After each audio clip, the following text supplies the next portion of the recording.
എല്ലാവർക്കും നമസ്കാരം കേട്ടോ. ഇന്ന് നമ്മൾ ചെയ്യണത് വീട് നിർമ്മാണവുമായി ബന്ധപ്പെട്ട വീഡിയോ ആണ്. അപ്പം വീട് നിർമ്മിക്കുന്നവർക്കും നിർമ്മിക്കാൻ പോകുന്നവർക്കൊക്കെ ഉപകാരപ്പെടാവുന്ന വളരെയധികം ഉപകാരപ്പെടാവുന്ന വീഡിയോ ആണ്.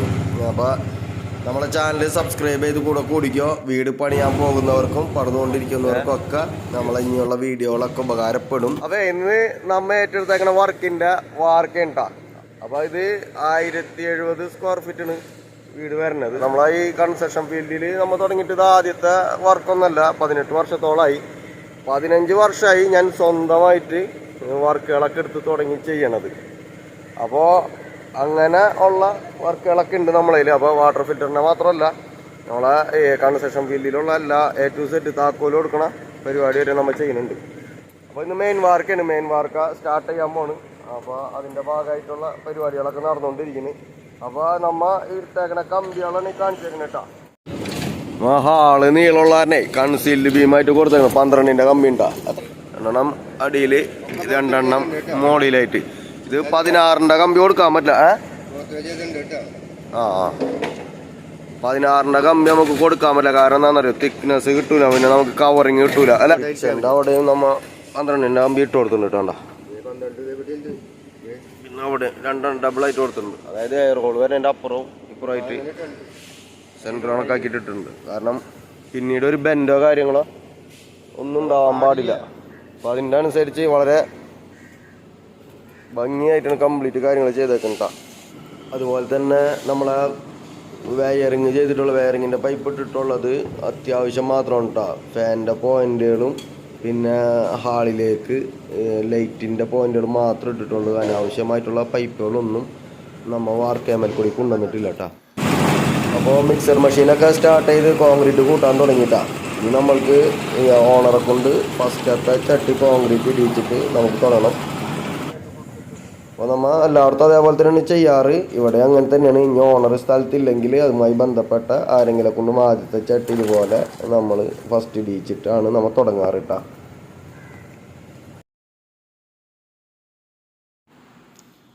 അപ്പോൾ ഇനി ഇത് നമ്മളെ കോൺക്രീറ്റ് ഇങ്ങ് സ്റ്റാർട്ട് ചെയ്യാൻ പോകണ്ട. അപ്പോൾ ഈ ഇട്ടേക്കണ ഷീറ്റുകൾ കണ്ടില്ല, അതിൻ്റെ മുകളിൽ കൂടി നമ്മൾ അറബാന കൊണ്ടുവന്നിട്ട് ഒരു അറബാന തട്ടിക്കൊടുക്കും. അപ്പോൾ ഒരേ ഏരിയ കഴിയുമ്പോൾ ആ ഷീറ്റുകൾ മാറ്റി മാറ്റി വെച്ചിട്ടാണ് നമ്മൾ തുടങ്ങുന്നത്. ഓക്കെ.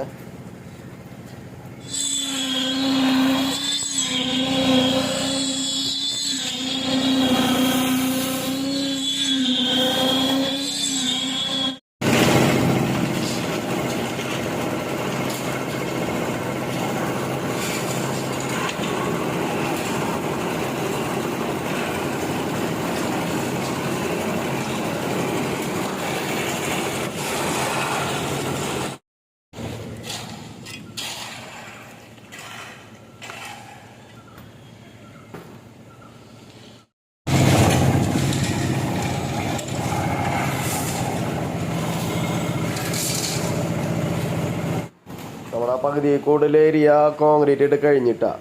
അപ്പോൾ കോൺക്രീറ്റ് ഇടുമ്പോൾ പരമാവധി ലെവല് ശ്രദ്ധിച്ച് ചെയ്യണം. പിന്നെ അതേപോലെ തന്നെ ഒരേ ഏരിയ കഴിയുമ്പോൾ ഇതേപോലെ ഒരു കോല് വെച്ചങ്ങായിട്ട് ഒന്ന് വലിക്കുകയാണെങ്കിൽ ഒട്ടുമിക്ക പ്രശ്നങ്ങളും ഇല്ലാതെ നല്ല ലെവലായിട്ട് തന്നെ കിട്ടും കേട്ടോ.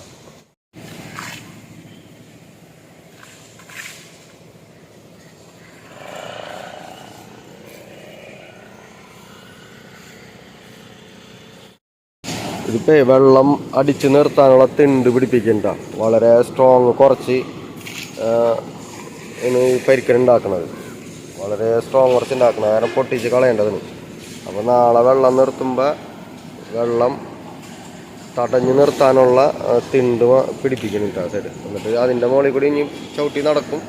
രണ്ടാമത് കൽപ്പാനി പിടിച്ച് ക്ലിയർ ചെയ്യും. ഇതേപോലെ രണ്ടാമത് കൽപ്പാനി പിടിച്ച് ഇവിടെ ഒക്കെ ക്ലിയർ ചെയ്യും കേട്ടോ.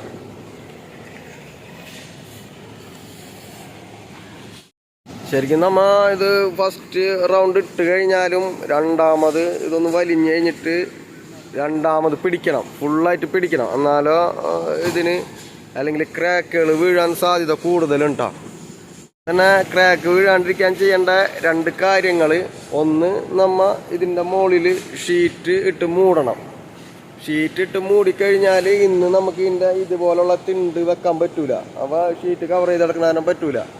അതല്ലെങ്കിൽ നമ്മൾ ചെയ്യേണ്ടത് ഒരു 4 മണിക്കൂർ കഴിയുമ്പോൾ ഇതൊന്ന് വലിഞ്ഞതിന് ശേഷം ഒന്ന് സ്പ്രേ ചെയ്ത് കൊടുക്കണം.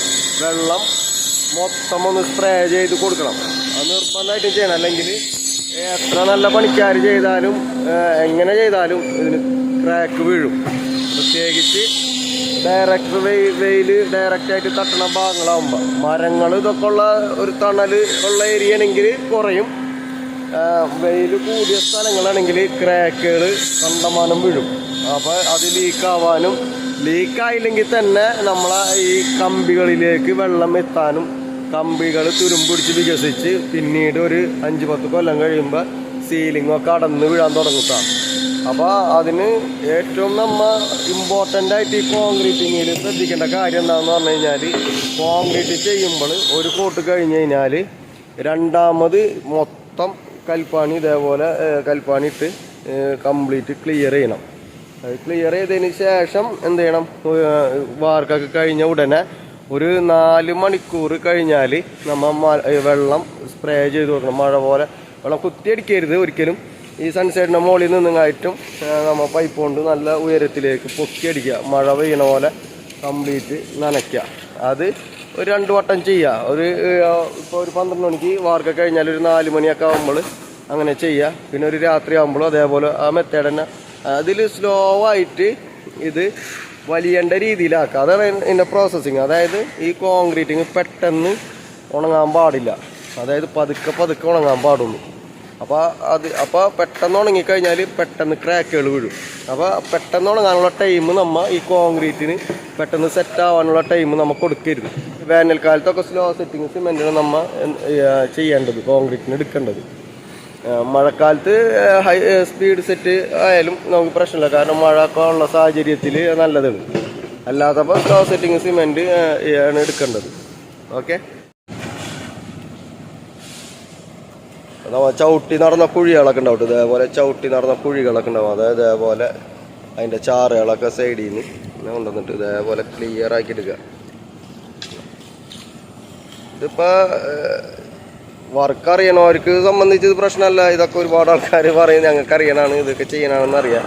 ഇത് വീട്ടുകാർക്ക് ഇത് ചെയ്യിക്കുന്ന ആൾക്കാർക്ക് മനസ്സിലാവാൻ വേണ്ടി പറയണതാണ് കേട്ടോ. ഇത് ചെയ്യുന്ന വാർക്കക്കാർക്കൊക്കെ എല്ലാവർക്കും കൃത്യമായിട്ട് അറിയുന്ന കാര്യങ്ങളൊക്കെ തന്നെയാണ് ഇത്. എന്നാലും ചില കാര്യങ്ങൾ നമ്മൾ ഉടമസ്ഥന്മാർ അറിഞ്ഞിരിക്കണമല്ലോ. കാരണം നമ്മൾ ഒരു വർക്ക് ചെയ്യുമ്പോൾ അത് ബെറ്ററായിട്ട് ചെയ്യുന്നുണ്ടോ എന്ന് മനസ്സിലാക്കാൻ വേണ്ടിയാണ് ഞാൻ ഈ കാര്യങ്ങളൊക്കെ പറയണത് കേട്ടോ. അല്ലാതെ വാർക്കക്കാർക്കോ അല്ലെങ്കിൽ കൽപ്പണിക്കാർക്കൊന്നും മനസ്സിലാവാൻ വേണ്ടിയിട്ടല്ല. അവർക്കൊക്കെ ഇതെല്ലാവർക്കും അറിയുന്ന കാര്യങ്ങളൊക്കെ തന്നെയാണ്. അപ്പോൾ ചിലപ്പോൾ ഇതിൽ കൂടുതൽ കാര്യങ്ങളും ഐഡിയകളും ഒക്കെ അവർക്കുണ്ടാവും. അപ്പോൾ ഇത് ഒരു ഐഡിയ തന്നെ എന്ന് പറഞ്ഞാൽ വീട്ടുകാരെ സംബന്ധിച്ചിടത്തോളം ഇത് ചിലപ്പോൾ അറിയില്ല, ഈ കാര്യങ്ങളൊന്നും അറിയില്ല. ചിലപ്പോൾ ഒറ്റപ്പെടുത്തതിന് പിടിച്ചങ്ങായിട്ടും ചിലപ്പോൾ അവർ പോവും. അപ്പോൾ അതില്ലാതിരിക്കാൻ വേണ്ടി കൂടുതൽ ഇങ്ങനത്തെ കാര്യങ്ങൾ നിങ്ങൾ അറിവിലേക്കായിട്ട് പറഞ്ഞു തരണമാണ് കേട്ടോ. ഓക്കെ.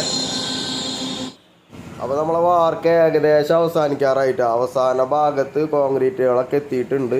ഇനി അത് നിരത്തിയിട്ട് വൈബ്രേറ്റ് അടിച്ചിട്ട് കൽപ്പാണി ഇടാൻ മാത്രമേ ഉള്ളൂ. പിന്നെ തിണ്ട് വെക്കൽ ഏകദേശം അവസാനിക്കാറായിട്ടുണ്ട്. ഇനി ആ കൽപ്പാണി ഇടാനുള്ള ഭാഗത്ത് മാത്രം വെക്കാനുള്ളൂ. പിന്നെ രണ്ടാമത്തെ കൽപ്പാണിടൽ പകുതിയിലേറെ 3/4 ഭാഗത്തോളം ആയിട്ടുണ്ട്. അപ്പോൾ നമ്മളിന്ന് കോൺക്രീറ്റ് ചെയ്തേക്കുന്നത് 1070 സ്ക്വയർ ഫീറ്റ് വാർക്കുണ്ട്. 1070 സ്ക്വയർ ഫീറ്റ് വാർക്കയ്ക്ക് നമ്മൾക്ക് ആവശ്യമായിട്ടുള്ള സിമെൻറ്റ് 74 ചാക്ക് സിമെൻറ്റിൻ്റെ കോൺക്രീറ്റാണ് നമ്മൾക്ക് ആവശ്യമായിട്ട് വന്നിട്ടുള്ളത്. അപ്പോൾ ഇന്നത്തെ ഞങ്ങളുടെ വീഡിയോയിൽ നിന്ന് നിങ്ങൾക്ക് ഉപകാരപ്പെടാവുന്ന ഏതെങ്കിലും ഒരു അറിവുകൾ ലഭിച്ചിട്ടുണ്ടെങ്കിൽ ലൈക്ക് ചെയ്യുക. അതേപോലെ തന്നെ നല്ല നല്ല അറിവുകൾക്കായിട്ട് വീട് പണി സംബന്ധമായിട്ടുള്ളതും മറ്റുള്ള അറിവുകൾക്കായിട്ട് നമ്മുടെ ചാനലൊന്ന് സബ്സ്ക്രൈബ് ചെയ്ത് വെക്കുക. ഭാവിയിൽ ഉപകാരപ്പെടാവുന്ന വീഡിയോകളായിട്ട് ഞങ്ങൾ ഇനിയും വരും. അപ്പോൾ അതുവരേക്കും ബൈ.